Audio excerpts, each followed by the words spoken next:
내년에 일이 좀 생겨서 몽골을 좀 갔다 와야 될 상황이 좀 생겼습니다. 그래서 그쪽에 그 캠프를 좀 도와줘야 될 상황이 생겨서 그래서 그 관련되어 있는 분들과 같이 교제하고 회의하는 시간들을 이제 갖고 있습니다.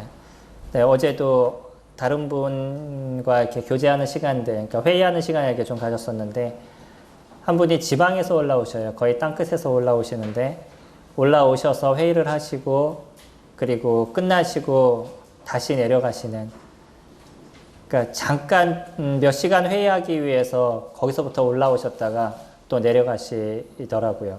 그러시면서 하시는 얘기가 본인은 일이 있으면 북한이라도 간다고, 뭐 그게 하루면 어떻고 이틀이면 어떻고 어디든지 가고 미국도 가는데 뭐 여기 올라오는 거 뭐 그렇게 힘들겠냐고 그렇게 얘기를 하시더라고요.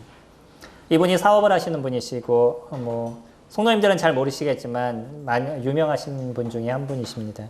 근데 사업을 하시는데 주로 사업장에서 앉아 계시는 것보다는 교회 일들과 또 선교지들을 다니시는데 더 많은 시간들을 이렇게 투자하셔요. 그러니까 주어진 물질 또 사업장에서 얻어지는 물질을 거의 섬김의 일로 이렇게 사용을 하고 계십니다. 그분의 이야기를 들으면서 여러 가지 도전과 또 여러 생각을 많이 이렇게 가지게 됐습니다. 그런가 하면 또 제가 아는 한 분이 계시는데 이분은 공무원이시기 때문에 또 7급으로 제가 알고 있어요. 그리고 그 오래되셔서 연봉이 좀 상당히 많으십니다. 근데 그 많은 연봉에서 아주 일부분만 아내에게 주고요. 그리고 나머지는 자기가 다 써요. 그리고 가족에 문제가 생겼다, 아니면 사촌 형에게 무슨 문제가 있다, 그러면 그냥 있는 돈을 어떻게든 마련해서 갖다 줍니다. 이분도 돈을 갖다 자기 가정보다는 누구를 위해서 쓰냐면 친구들, 술자리, 뭐 아니면 만나는 사람들 이런 데에서 돈을 다 이렇게 써요. 그리고 너무나 행복하게 본인은 생활을 가십니다. 두 분의 문제를 저희가 보면 둘 다 무엇을 사용하는 모습을 보냐면 돈을 어떻게 쓰느냐의 모습을 저희들이 보는 거죠. 물론 본인을 위해서 쓰는 부분들은 그렇게 많지 않은 부분들도 있을 수 있습니다. 두 분 다. 근데 두 분이 살아가는 삶의 방향이 좀 다 다르다는 걸 저희들이 볼 수 있죠. 성도님들 어떠셔요? 성도님들이 이렇게 보실 때 첫 번째 얘기를 들었던 그 형제님을 보면 마음에 어떤 생각을 가지셔요?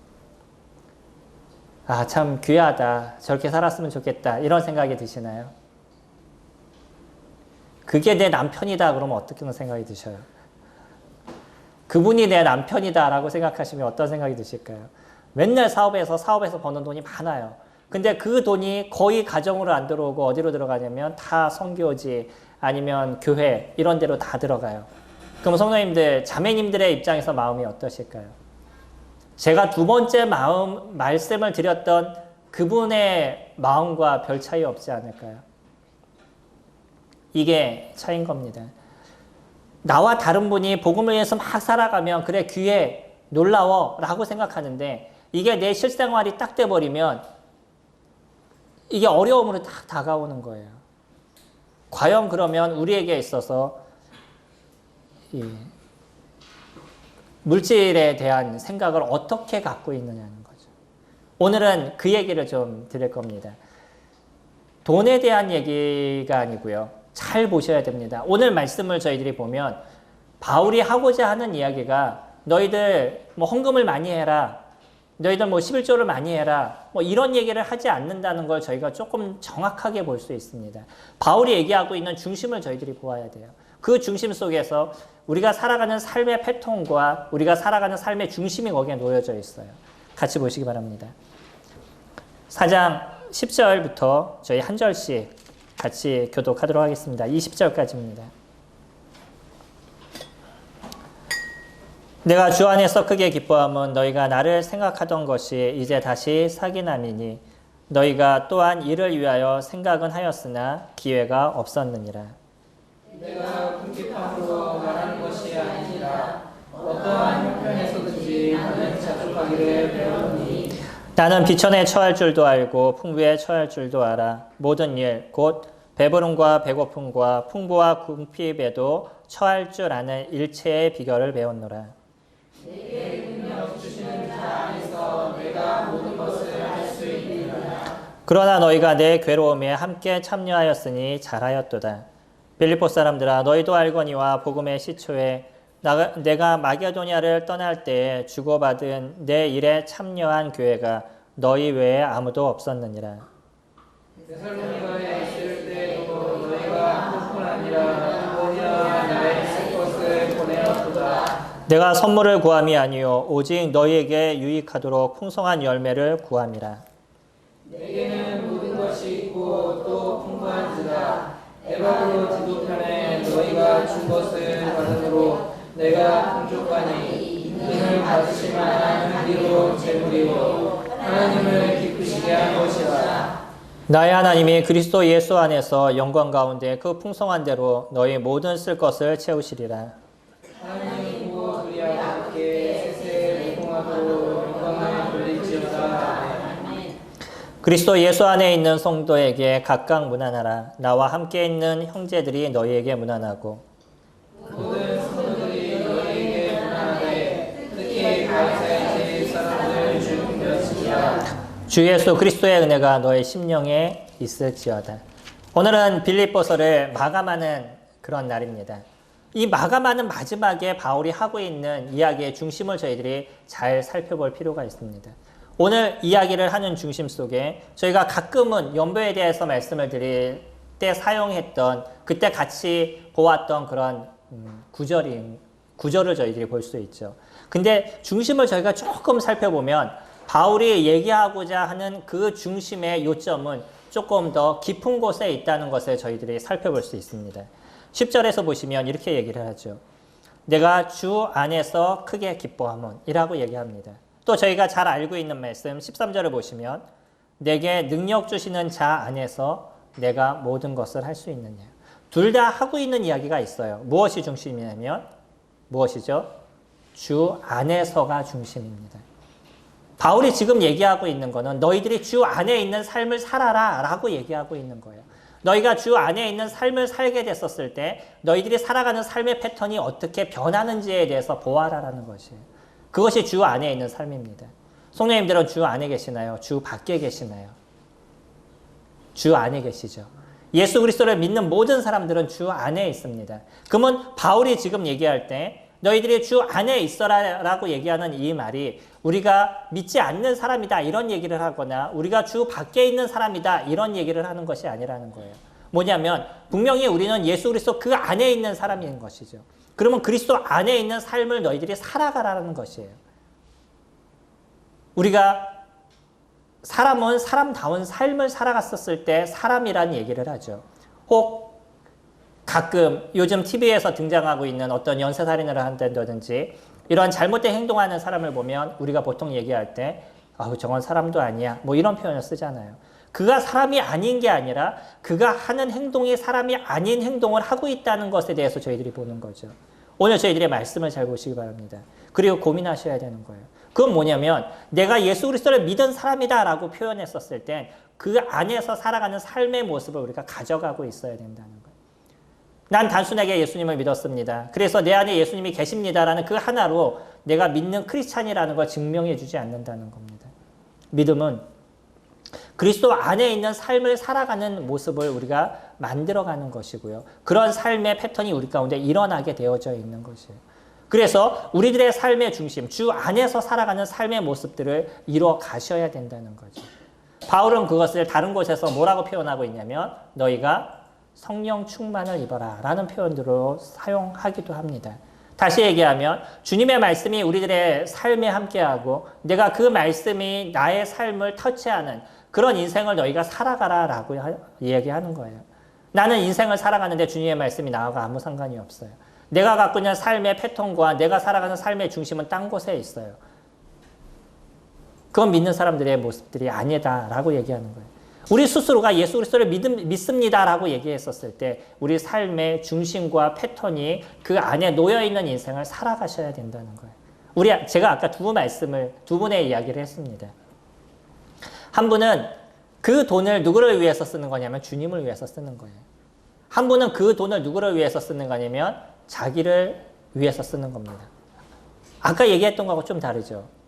제가 뭐라고 말씀드렸냐면 두 분 다 그 돈을 자기를 위해서 쓰는 것은 아닐 겁니다 라고 말씀을 드렸어요. 근데 지금 말씀을 드릴 땐 자기를 위해서 쓰는 겁니다. 제가 그렇게 왜 말씀을 드렸냐면 자기의 마음의 기쁨을 위해서 그 돈을 썼다는 거예요. 돈의 중심이 아닙니다. 그 두 분 다 무엇이 중심이냐면 그가 갖고 있는 마음의 생각이 어디에 있느냐에 따라 가지고 무엇이 쫓아다니냐면 그곳에 돈이 쫓아다니고 있다는 거예요. 한 분은요, 주님을 위해서 살아가고 하나님의 나라의 성장을 위해서 살아가는, 하나님의 나라를 위해서 그 살아가는 그 삶이 그 삶의 중심이다 보니까 그곳에 무엇을 투자를 하는 거예요? 주님의 이 물질을 그곳에 투자를 하고 있는 인생을 살아가고 있는 겁니다. 한 사람은요, 사람을 만나는 게 즐거운 거예요. 사람과 관계를 맺어가는 게 즐거운 거죠. 친구들과 만나서 술 한잔하는 게 즐거운 것이고, 그리고 내 사촌 형에게 무엇인가 도움의 손길을 주고 그 사람과 관계를 맺어가는 그 자체가 너무나 즐거운 거예요. 그러다 보니까 그곳에 돈을 투자하고 있습니다. 너의 마음이 있는 곳에 너의 재물이 있다라고 얘기하는 것처럼 너의 재물이 있는 곳에 너의 마음이 있다라고 얘기하셨죠. 내 마음이 있는 그곳을 보게 되면 그곳이 어디인지에 대해서, 그곳이 지금 무엇이 있는지에 대해서 우리들의 그 영성을 볼 수 있어요. 또 내가 지금 쓰고 있는 돈을 어디에다 쓰고 있느냐에 따라 가지고 그것을 잘 살펴보면 나의 영성을 볼 수 있습니다. 성도님들, 성도님의 물질을 어디다 쓰고 있어요? 그리고 그 쓰는 이유가 무엇입니까? 억지로 하기 싫은데 별 수 없이 돈을 그곳에 쓰시나요? 진짜 죽기보다 쓰시나요? 싫은데 그곳에 물질을 투자하셔요? 대학교로 가는 우리 학생들은 왜 거기다 돈을 투자해요?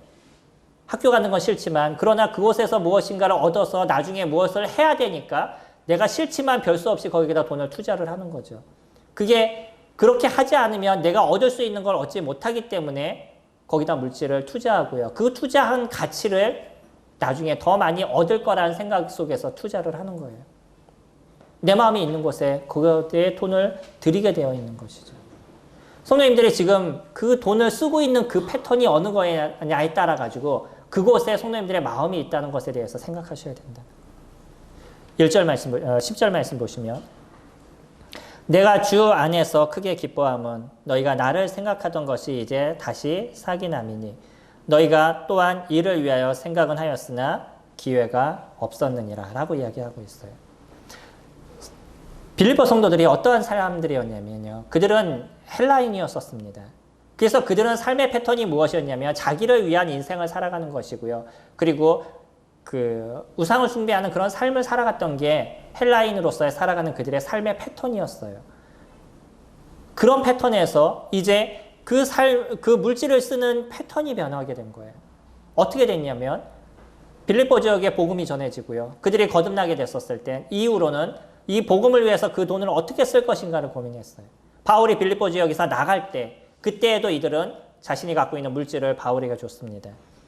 저희 15절 말씀 보시면 빌립보 사람들아 너희도 알거니와 복음의 시초에 내가 마게도냐를 떠날 때 주고받은 내 일에 참여한 교회가 너희 외에 아무도 없었느니라. 이제 복음이 전해졌고 형성됐던 그 교회가 바울이 떠나는 그런 상황에 자기들의 물질을 모아서 바울에게 전달해 줬어요. 이것을 위해서 복음을 위해서 잘 사용하시기 바랍니다. 그러고 바울을 줬어요. 바울은 거기서 떠나서 데살로니가 지역에 갔습니다. 그러나 이 데살로니가 지역에서 3주밖에 복음을 전하지 않았던 기껏해야 6개월도 되지 않은 이 짧은 시간에 복음을 전했던 이 데살로니가 지역에 있을 때에도 빌립보 성도들은요, 자기네들이 갖고 있는 물질을 또 모아서 바울에게 또 전달을 했어요. 그것이 한 번이 아니라 몇 번이요? 2번이나 전달했다라고 얘기하죠. 우리 지금 읽었던 그 이후 16절 말씀 보시면 데살로니가에 있을 때에도 너희가 한 번뿐 아니라 2번이나 나에 있을 것을 보내었다라고 얘기합니다. 재밌죠? 구원을 받은 지 얼마 되지 않았어요. 그러나 이들 안에 무엇이 심겨졌냐면 예수 그리스도 그분의 마음이 심겨졌습니다. 주님을 믿는 그 순간 그리스도라는 그분이 그들의 심령을 지배하고 있는 인생을 살아가는 거예요. 우리들도 우리가 살아가는 삶의 그 중심에 무엇이 계신 거예요? 그리스도가 우리들의 삶의 중심이 계신 것이죠. 그분이 우리들의 삶을 지배하시는 것이고 그분의 생각이 우리들의 삶을 지배하시는 거예요. 그런 삶을 우리가 살아갔을 때 우리가 살아가는 삶의 패턴과 내가 쓰고 있는 물질의 패턴이 변한다는 거예요. 빌립보 성도들이 그렇게 변했습니다.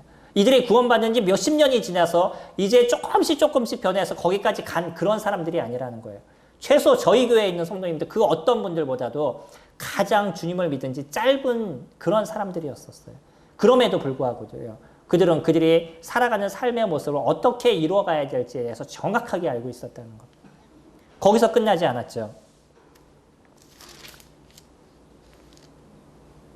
우리 18절 말씀 보시면 내게는 모든 것이 있고 또 풍부한지라 에바브로 디도 편에 너희가 준 것을 받음으로.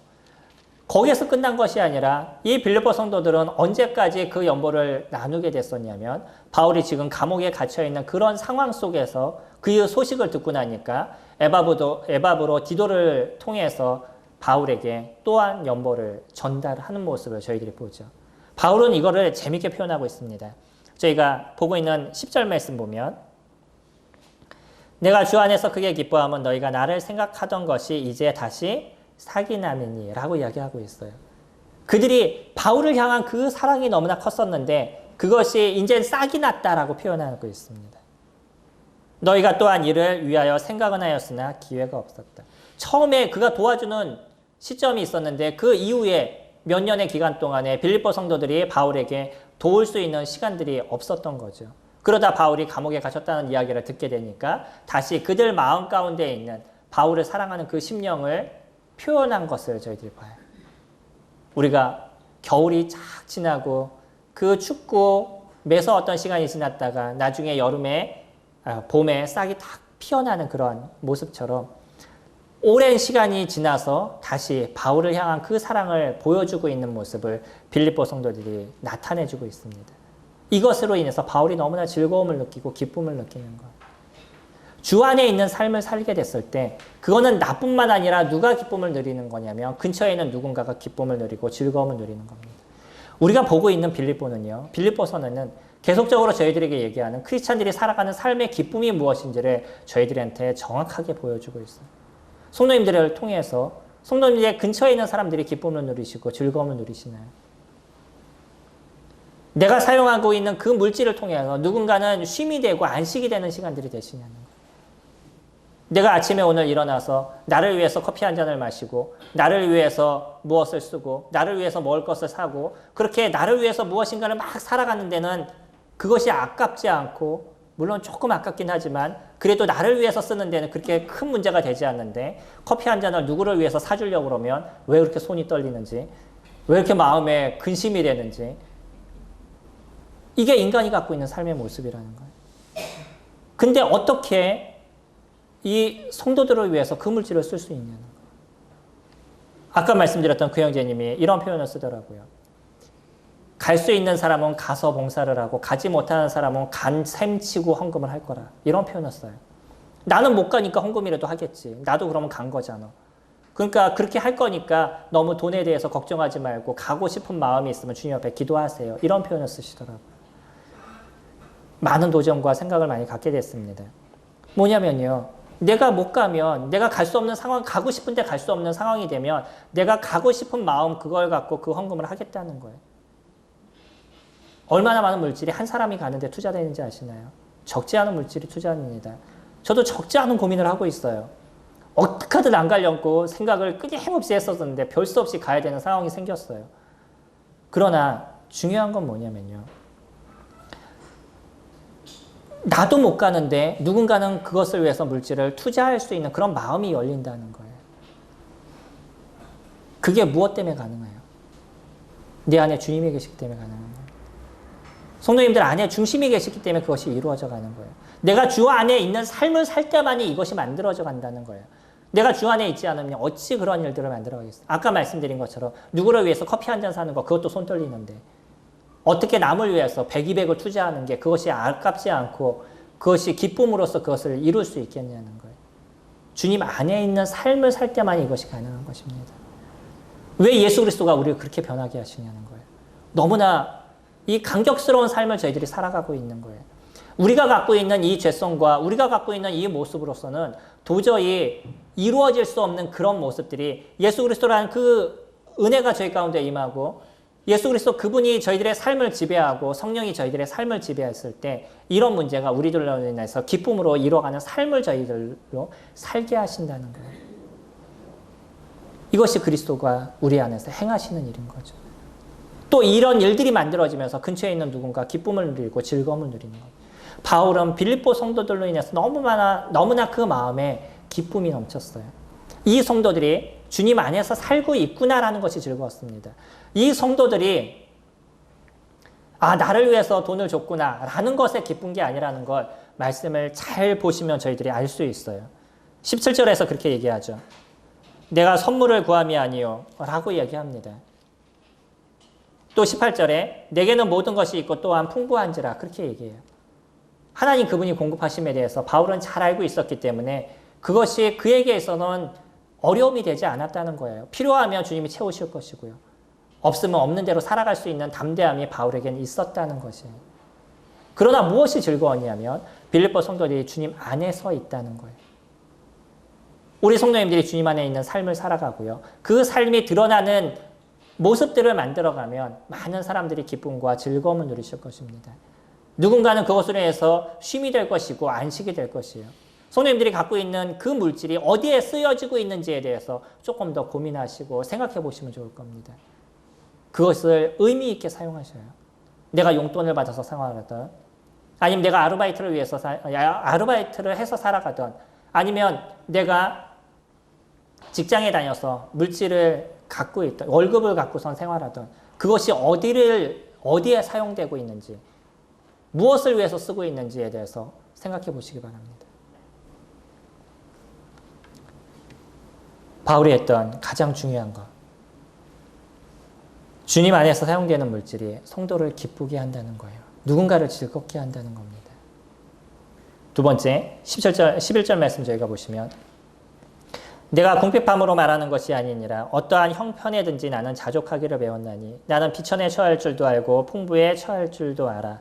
모든 일 곧 배부름과 배고픔과 풍부와 궁핍에도 처할 줄을 아는 일체의 비결을 배웠노라. 내게 능력 주시는 자 안에서 내가 모든 것을 할 수 있느니라. 많은 사람들이 이 13절 말씀만 딱 띄어서 생각해요. 내게 능력 주시는 자 안에서 내가 모든 것을 할 수 있느니라. 그 중에서도 이 13절 말씀에서도 절반만 딱 띄어서 얘기를 합니다. 내가 모든 것을 할 수 있느니라. 자기가 뭔가를 다 할 수 있는 것처럼, 하나님께서 도우시기 때문에 내가 모든 것을 다 할 수 있는 것처럼 생각해가죠. 우리는 말씀을 문맥적으로 보셔야 됩니다. 지금 우리가 읽었던 말씀만 봐도 11절부터 13절까지만 연결해서 봐도요. 무엇을 얘기하고 있는 거예요? 바울이 얘기하고 있는 중심이 뭐예요? 자족하는 삶을 살 수 있다라고 얘기하는 겁니다. 내가 주님 안에 있으면, 내가 예수 그리스도 그분 안에 있으면 나는 자족하는 삶을 살 수 있습니다 라고 얘기하는 거예요. 바울은 여러 가지 돈이 많을 때도 있었습니다. 아까 얘기했던 것처럼 18절에 보는 것처럼 풍부할 때도 있었어요. 그리고 또 없을 때도 있었습니다. 배고프고 먹을 거로 근심하는 그런 시간들도 있었어요. 그러나 그런 모든 시간들을 이길 수 있는 힘, 그것을 그가 배웠다는 거예요. 누구를 통해서요? 예수 그리스도 그분을 통해서 배우시고, 예수 그리스도 그분을 통해서 그것을 이길 수 있는 힘을 그가 갖게 된 거예요. 그러니까 돈이 많던지 돈이 적던지 있는 그대로를 통해서 그가 살아갈 수 있는 능력을 갖고 있는 거죠. 그러니까 그가 얘기했던 13절, 내게 능력 주시는 자 안에서 내가 모든 것을 할 수 있다라고 얘기하는 거는요. 그냥 내가 무슨 슈퍼맨이 돼서 모든 걸 다 할 수 있는 그런 존재다라고 얘기하는 것이 아니라 내가 많은 물질이 있던지 내가 적은 물질이 있던지 어떤 것을 갖고 있던지 그것을 통해서 복음을 위해서 살아갈 수 있는 능력이 나에게 있다라고 얘기하는 거예요. 성도님들에게 돈이 많으셔서 주님의 일을 하시는 것도 아니고요. 돈이 없어서 주님의 일을 못 하시는 것도 아니라는 겁니다. 주님이 성도님들을 도우실 때 어떠한 일이든지 복음을 위해서 여러분들이 뛸 수 있는 많은 일들이 있어요. 때로는 돈이 없어도 복음을 위해서 뛰면 주님께서 그 가운데서 필요한 것을 채워 가실 겁니다. 능력이 없어도요. 그 일을 위해서 여러분들이 수고하시는 모습을 가지시면 그 능력을 하나님께서 더해 가셔요. 누군가 얘기했던 것처럼 능력이 있어서 주님의 일을 하시는 것이 아니라 주님의 일을 할 때 주님께서 능력을 더하시는 거예요. 모세가 하나님께서 부르실 때 그가 했던 얘기가 그런 거죠. 저는 입술이 조랍니다. 말을 할 줄 모릅니다. 딴 사람을 보내주소서 라고 얘기했을 때 주님께서 그 입술의 부족함을 채워가시는 것을 보게 되죠. 우리는 신명기를 쭉 읽을 때 신명기의 얘기를 누가 다 한 걸로 보여져요. 바울이, 이 모세가 다 설명했던 걸 보죠. 입술이 조라다라고 얘기한 사람이 그와 같은 일들을 쭉 만들어갔어요. 누가 만드신 거예요? 하나님이 만드신 겁니다. 그가 하나님을 위해서 살고자 하는 그 마음의 중심을 가질 때 하나님께서 모세를 변화시키고 바꾸셔서 주님의 일을 위해서 그를 쓰게 하셨다는 거예요. 우리가 능력이 없어서 안 된다고요? 저도 저 스스로를 생각해 보면 참 능력 없는 자를 주님께서 여러 가지로 변화시켰다라는 걸 제 스스로 느끼고 있어요. 하나님 만들어 가십니다. 하나님 변화시키셔요.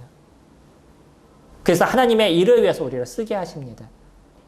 성도님들이 돈이 없으면 그 없는 상황에서도 주님의 일을 이룰 수 있는 힘을 주님께서 키우게 하신다는 거예요. 저는 몸소 느꼈습니다. 진짜 없는 상황 속에서도 하나님께서 어떻게 일해 가시는 것을 보아왔었어요. 그리고 지금도 그렇게 살아가고 있습니다. 이게 하나님 하시는 일들이에요. 우리로 하여금 자족할 수 있는 힘을 갖게 한다는 것. 왜? 어떤 분은 100만 원이 있어도 힘들고 어려워하고 어떤 사람이 10만 원이 있어도 즐거워하고 기뻐할 수 있어요. 그 차이가 뭐예요? 자기 것에 대해서 얼마나 많은 기쁨을 누리냐는 거예요. 그것이 하나님께서 어떻게 하셨는지에 대해서 어떻게 보고 있느냐는 거죠. 그것이 즐거움이 될 수 있고 그것이 기쁨이 될 수 있습니다. 어떤 분은 병원에 입원하게 됐었을 때 주님께서 이만큼 도우셔서 그래도 별로 안 다쳤어요. 주님이 은혜가 큽니다. 라고 얘기하는 사람이 있는가 하면 어떻게 나에게 이러한 시련을 줘서 나로 하여금 맨날 이렇게 힘들게 하시냐라고 얘기하는 사람이 있어요. 그 사람은 계속적으로 힘들고 계속적으로 어려운 인생을 살아갈 수밖에 없습니다. 주님 안에 있으면 예수 그리스도 그분이 나로 하여금 하시는 일들을 내가 보게 되고 나를 보호하시고 지키시는 걸 내가 보니까 그 안에서 감사가 계속적으로 넘칠 수밖에 없는 거죠. 더 많은 어려움이 있을 수도 있는데 그것을 막으시는 주님을 저희들이 볼 수 있으니까 그곳에서 주님께 영광을 돌릴 수 있고 주님의 은혜를 이야기할 수 있는 그런 마음이 저희 가운데 크게 일어나게 됩니다. 이게 주님 안에 사는 사람들의 모습입니다. 그 안에 불평들이 없어져 가는 거예요. 그 가운데 즐거움이 넘치는 겁니다. 그 안에 행복을 알아가는 거예요. 주님 안에 있지 않으면 이런 것이 만들어지지 않아요. 바울은요, 주 안에 있을 때 우리로 하여금 자족하는 삶을 살게 하신다는 거예요.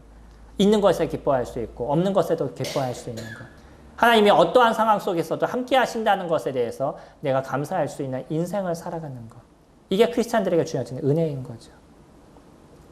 주님 안에 있는 삶을 살아갈 때 우리에게 베푸신 하나님의 은혜인 것입니다. 세 번째로 저희 14절 말씀 보시면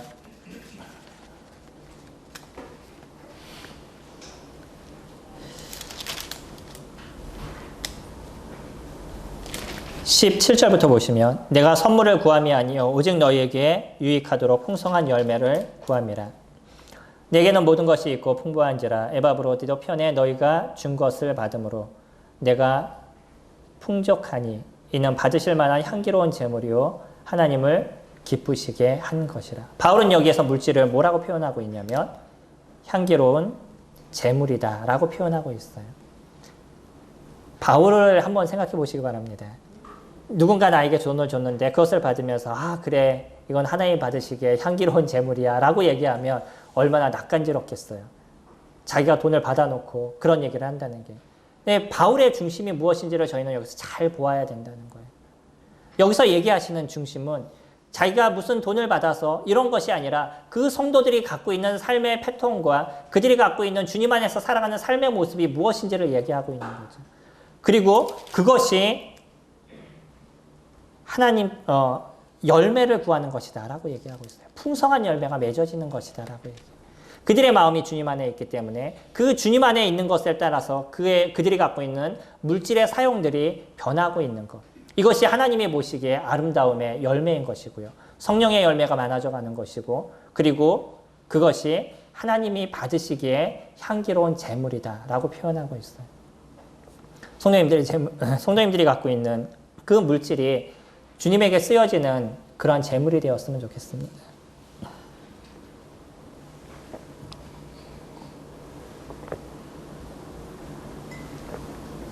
바울은 제사에 대한 이야기를 가끔은 이야기를 합니다.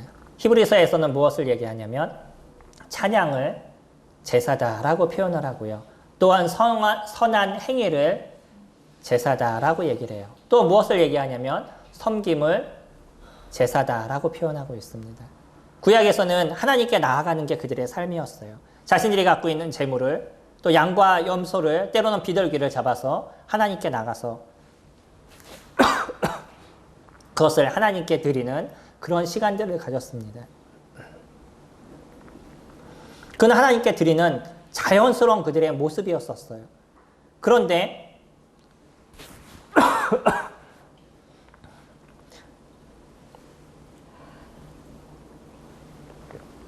죄송합니다.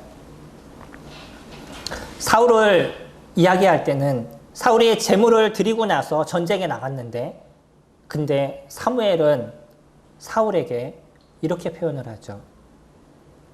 하나님께서 받으시는 건 그 양과 염소가 아니라는 거예요.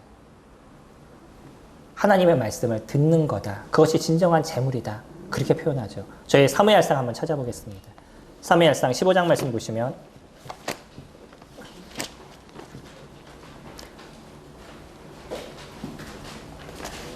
구약 사무엘상 15장입니다.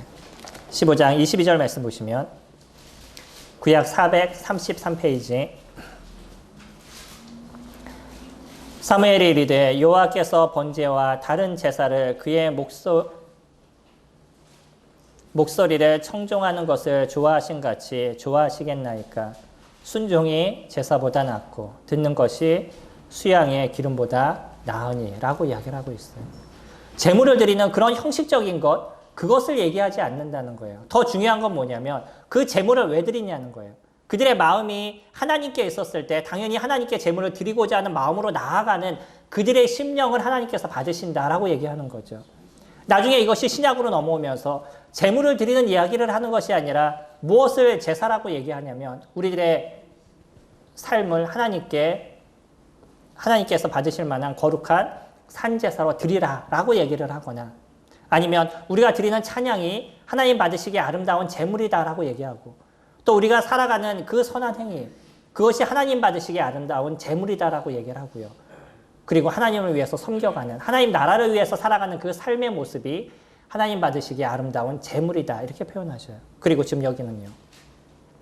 우리가 갖고 있는 이 제물을 하나님께 드리는 것, 우리들의 물질을 하나님께 드리는 것, 그것이 하나님께서 받으시기에 아름다운 제물이다, 제사다라고 표현하시는 거죠. 우리 애들의 마음이 어디에 있느냐는 거야. 그래서 그 마음의 표현이 겉으로 어떻게 드러나냐는 거죠.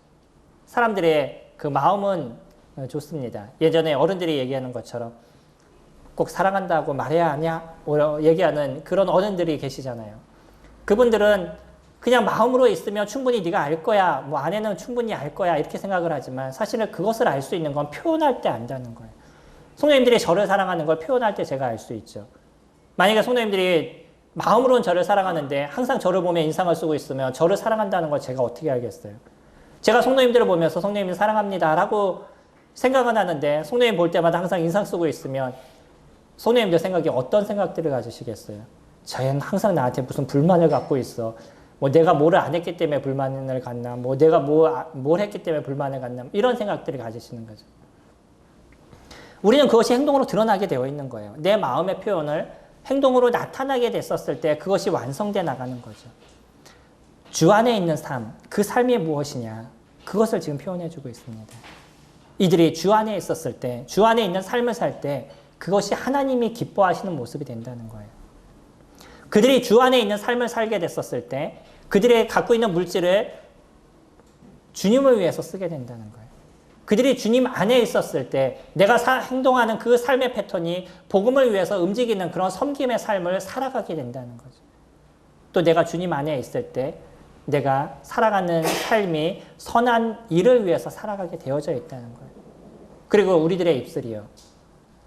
누구를 높이는 인생을 살아가요? 주님을 높이는 인생을 살아갑니다. 혹시 핸드폰에 벨소리나 음악소리가 딴 게 있으시다면 좀 바꾸실 수 있으면 좋겠어요.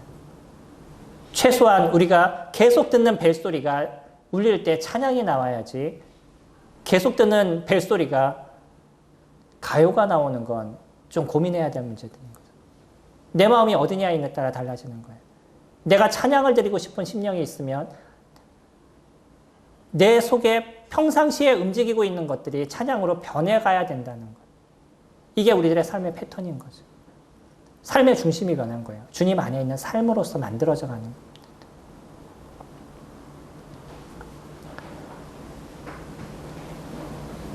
주님은 우리로 하여금 기쁨을 주셨어요. 그리고 우리를 통해서 많은 사람들이 기쁨을 누리도록 하셨습니다. 뿐만 아니라 우리를 통해서 하나님께서 기쁨을 누리는 그러한 인생을 살고 계셔요. 그러나 이런 기쁨은 어떻게 만들어져 가는 거냐면 우리가 주님 안에 있는 삶을 살아갈 때만이 그것이 만들어져 가는 거죠. 그리고 그런 삶을 살아가게 됐었을 때 우리들의 삶의 패턴이 변하게 되어져 있어요. 바뀌게 되어져 있습니다. 그것이 잘 안 될 때 자꾸 고민하고 주님 앞에 기도하는 시간들을 저희가 가져가게 되어 있는 거예요. 주님을 위해서 살기 위해서, 아니면 성도들의 유익을 위해서 내 시간을 투자하고 내 시간을 쪼개는 그런 시간들을 성도님들이 가져가시잖아요. 이게 믿는 크리스찬들의 모습인 겁니다. 예찬을 하셔도 일찍 오셔서 준비하시고 이런 시간들을 가져가시는 모습들을 갖고 있는 거죠. 왜요? 그러지 않고 말씀 시간에 올라가서 뭐 예찬을 지금 하시는 그런 상황이지만 우리가 성만찬 시간에도 올라가서 예찬을 하거나 이렇게 됐었을 때 주님 앞에 드리는 가장 중심적인 것을 놓치게 되는 거죠. 그러니까 먼저 오셔서 준비하시거나 아니면 시간을 잘 정리해서 오시거나 그런 시간의 정리들을 이뤄가시는 거잖아요. 누군가를 위해서 수고할 때 아무도 없는 공간에 오셔서 그것을 준비해서 다른 사람을 위해서 수고하는 시간들을 가져가시는 거죠. 이게 우리가 주님 안에 있었을 때 이루어지는 삶의 모습들인 거예요. 이게 그냥 하려고 그러셔요. 안 되는 걸 억지로 남이 하라고 그러니까 별 수 없이 하려고 그러셔요. 그것이 얼마나 힘들고 어려운 것인가. 그것이 우리에 대해서 얼마나 고통스럽고 아픈 것일까. 우리가 이러한 모습은요, 우리들 안에서 자연스럽게 드러나는 거예요. 예수 그리스도 그분이 나를 위해서 이루셨듯이, 그분이 십자가에서 나를 위해서 죽으셨듯이, 그분이 나를 위해서 이 죄 많은 인생 가운데 내려오셨듯이, 나를 위해서 그 멸시와 천대를 받으셨듯이 나도 그분을 위한 그런 삶으로 변해가는 인생을 살아가는 거예요. 이게 주님 안에 있는 저희들의 모습인 겁니다. 그리고 그 속에서 누리고 있는 기쁨의 모습인 거예요. 저희가 빌립보서를 끝냈습니다. 성도님들, 우리들이 누리는 기쁨의 중심을 다시 한번 보셨으리라 생각이 됩니다. 그동안 저희들이 알고 있는 걸 다시 정리하는 시간들을 저희가 가졌을 것이에요. 그리고 나서 내가 찾는 기쁨이 무엇인지, 내 안에 이루어지고 있는 그런 기쁨이 무엇인지를 생각하는 시간들이 되셨을 겁니다. 이제 그것이 우리들의 삶의 모습으로 드러나는 그러한 성도님들이 되셨으면 좋겠습니다. 오늘 저희들이 나눴던 것처럼 나 안에 있는 이 물질을 주님을 위해서 쓰는 기쁨으로써 변해가시고요. 그리고 내가 갖고 있는 이 시간을 주님으로서 주님에게 사용하는 그런 기쁨을 누리시기 바랍니다. 성도들이 좋아지는 모습에 감사가 되고 주님이 내 마음을 만지신 것에 기쁘고 즐거움의 시간들을 누리시기 바랍니다. 그것이 크리스찬들에게 주어지는 하나님이 주시는 영원한 은혜와 기쁨의 삶입니다.